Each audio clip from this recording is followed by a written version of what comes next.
Today's readings, we read from 1 Timothy chapter 6, verses 2 to 12.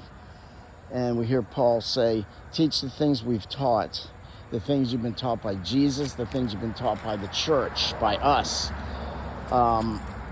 Don't follow riches like some do, because then they do evil, they're envious, lascivious, but you do the things that we've taught. Be peaceful, patient, kind, loving, that the rich aren't going to bring those riches home. When they die, they're not taking those riches with them. Stop, guys. Stop. There we go. Okay. And neither will you, but you will be rewarded with the kingdom. And then in the Psalms, I think it's Psalm 94. I don't know. 94. It says, blessed the poor in spirit, for theirs will be the kingdom. And then we hear in the gospel, of which I did not read it, but I did read over it because the dogs needed me to take them out. And I am late on my schedule today. But it says that Jesus is traveling with his disciples and Mary Magdalene, who had, I think, 7 demons in her, and then Mary, the wife of Clopas, and I don't know if his mother was listed in the list, and some other women who would,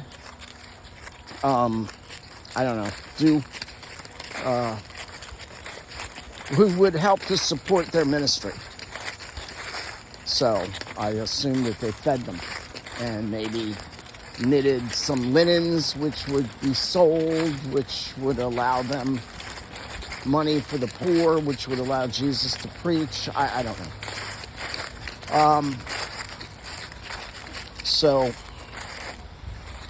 I think we hear the word teach twice or 3 times. We hear the poor in spirit. We hear don't chase riches. We hear you just need to have your food and you need to have sustenance. You don't need to have to be rich, which doesn't mean that you can't be rich.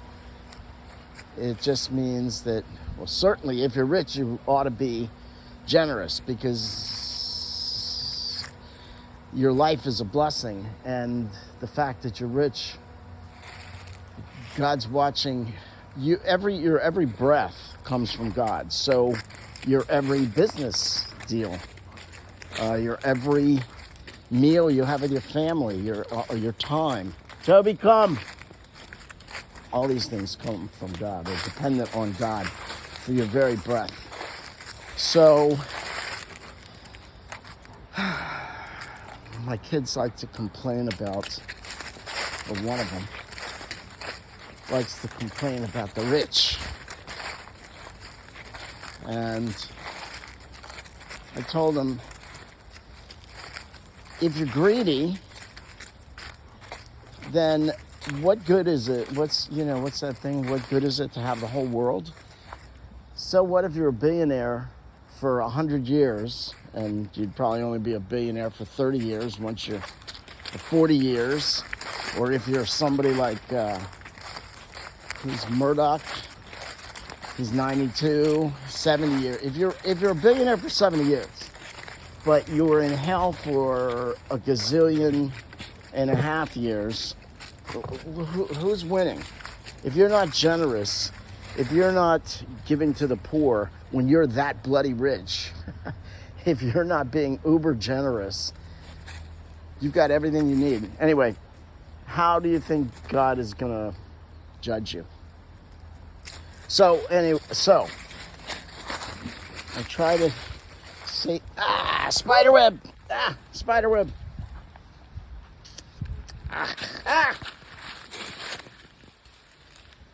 So I try to tell you these things which are hard for me to follow too. Tobi! Tobi can't follow. He gets behind us. And then I'm worried where the foxes are. Tobi! There's 5 of them. Although my wife said she saw a fox dead on the road, so there may be 4 of them. Tobi! But they're all over the place. Anyway, teach your children well. And listen to what the church teaches. Be generous. You're not taking it with you. And what you do here depends on how your eternity is. Does that make sense?